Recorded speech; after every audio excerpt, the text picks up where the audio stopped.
तो चलिए आज बात करते हैं एक ऐसे कलाकार की जिन्होंने सिर्फ कैनवस पर रंग नहीं भरे बल्कि आधुनिक भारतीय कला की पहचान को ही बदल दिया। जी हाँ, हम बात कर रहे हैं जामिनी रॉय की। देखिए, सवाल ये नहीं है कि वो एक महान कलाकार थे। सवाल ये है कि उन्होंने कला की एक स्थापित यूरोपीय परंपरा को छोड़ने का इतना बड़ा फैसला क्यों और कैसे किया। उनकी कहानी पहचान, विद्रोह और अपनी जड़ों की तरफ वापस लौटने के एक बहुत ही गहरे संघर्ष की कहानी है।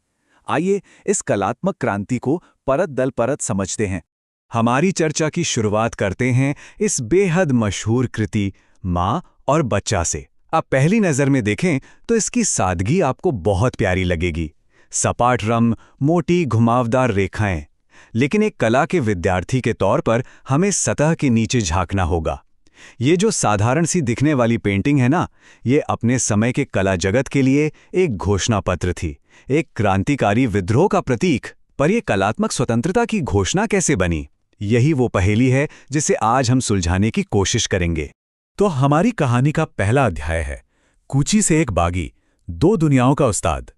यहां हम उस शुरुआती जामिनी रॉय से मिलेंगे जो औपनिवेशिक भारत के कला जगत में एक चमकता हुआ सितारा थे। वो ब्रिटिश एकेडमिक स्टाइल में ट्रेंड एक जबरदस्त चित्रकार थे जो अपने रियलिस्टिक पेंटिंग्स के लिए जाने जाते थे और जिनका भविष्य बहुत ही उज्जवल लग रहा था। सोचिए, उन्होंने कलकत्ता के गवर्नमेंट स्कूल ऑफ आर्ट में यूरोपीय कला की हर बारीकी सीखी। परिप्रेक्ष्य यानी पर्सपेक्टिव का पूरा गणित, रोशनी और छाया का वो नाटकीय खेल और कैनवस पर तेल रंगों का जादू। उनकी कला में इतनी महारत थी कि बड़े बड़े अमीर लोग उनसे अपने पोर्ट्रेट बनवाने के लिए लाइन में रहते थे। ये एक ऐसी दुनिया थी जो उन्हें कामयाबी का पक्का वादा करती थी, लेकिन यही वो दुनिया थी जिसे वो बहुत जल्द हमेशा के लिए छोड़ने वाले थे। और फिर एक कलात्मक संकट का क्षण आया। जिस पश्चिमी शैली ने उन्हें इतनी शोहरत दिलाई, वही उन्हें अंदर से खोखला महसूस कराने लगी।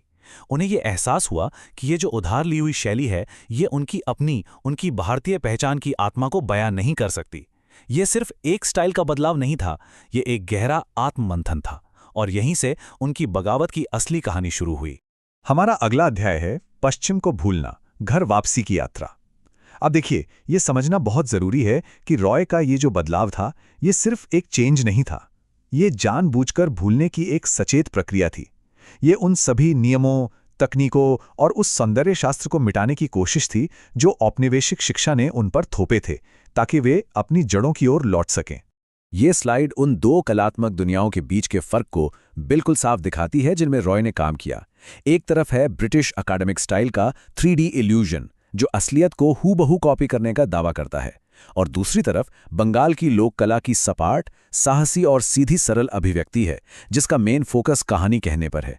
ये सिर्फ तकनीक का अंतर नहीं था, ये दुनिया को देखने के दो अलग अलग नजरिए थे, एक औपनिवेशिक और दूसरा स्वदेशी। तो अब हम तीसरे अध्याय पर आते हैं, लोगों की भाषा, एक नई दृष्टि का निर्माण।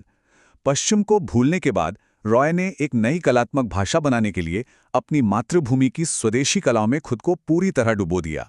ये खोज की यात्रा थी, आम लोगों की कला को समझने और उसे मॉडर्न दुनिया में एक नया सम्मानजनक रूप देने की। उन्होंने प्रेरणा के लिए कहीं दूर नहीं, अपने आसपास ही देखा।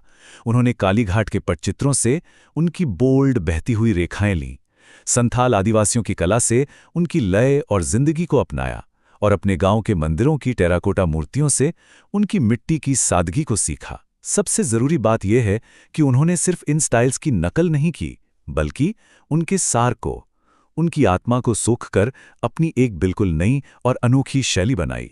शायद उनका सबसे क्रांतिकारी कदम था अपने आर्ट मटेरियल्स का चुनाव। ये एक बहुत ही गहरा राजनीतिक बयान था। सोचिए, बाजार के बने बनाए इंपोर्टेड तेल रंगों को छोड़कर इमली के बीज और मिट्टी से अपने रंग बनाना, ये तो स्वदेशी आंदोलन की भावना का कलात्मक रूप था। ये कलात्मक और सांस्कृतिक आज़ादी की एक घोषणा थी। ये कहना था कि हमारी कला हमारी अपनी मिट्टी से ही जन्मेगी। तो इस लंबी यात्रा, इस भूलने और सीखने की प्रक्रिया का नतीजा क्या निकला? अध्याय 4, रॉय की विशिष्ट शैली, एक स्वदेशी आधुनिकतावाद।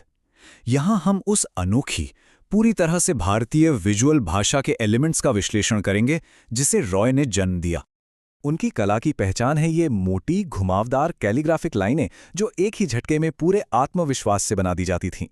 रंगों को सपाट रूप से लगाया जाता था, बिना किसी शेडिंग या गहराई के भ्रम के, और सबसे खास उनके किरदारों की बड़ी बड़ी बादाम जैसी आंखें जो शांत होते हुए भी भावनाओं से भरी होती थीं। इन सब ने मिलकर एक ऐसी शैली बनाई जो बिना किसी शक के मॉडर्न थी, फिर भी अपनी जड़ों से बहुत गहराई से जुड़ी हुई थी। और ये पेंटिंग उनकी शैली का एक शानदार उदाहरण है।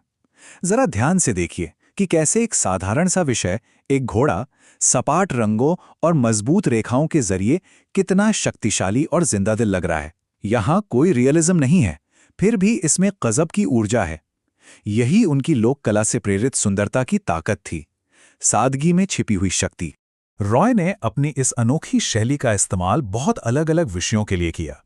उन्होंने गांव के जीवन, संथाल डांसर्स और रामायण महाभारत की पौराणिक कथाओं को पेंट किया। लेकिन दिलचस्प बात यह है कि उन्होंने ईसाई धर्म से जुड़े विषयों को भी अपनी कला में जगह दी।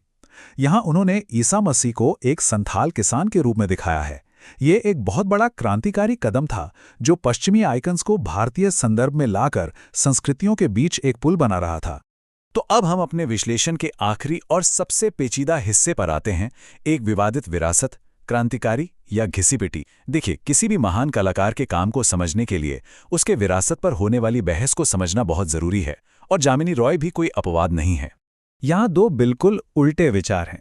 एक तरफ मशहूर आलोचक विष्णु डे उनकी क्रिएटिविटी की तुलना पिकासो जैसे महान मॉडर्न कलाकार से करते हैं, तो दूसरी तरफ कलाकार और विचारक के.जी. सुब्रमण्यन उनकी शैली को दोहरावपूर्ण और भयानक रूप से घिसी-पिटी कहकर खारिज कर देते हैं।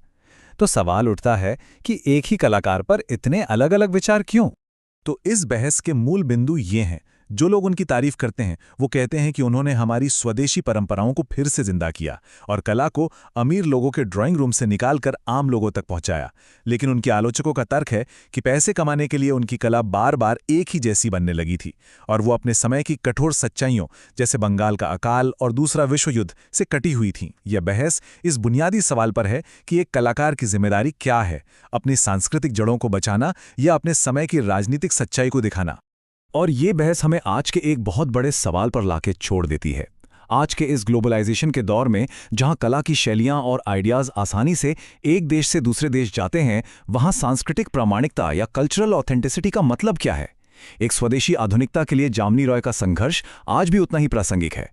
उनकी विरासत हमें ये सोचने पर मजबूर करती है कि अपनी पहचान को बनाए रखते हुए हम मॉडर्न दुनिया के साथ कैसे जुड़ सकते हैं। ये एक ऐसा सवाल है जिसका जवाब हर कलाकार और हर समाज को खुद ही खोजना पड़ता है।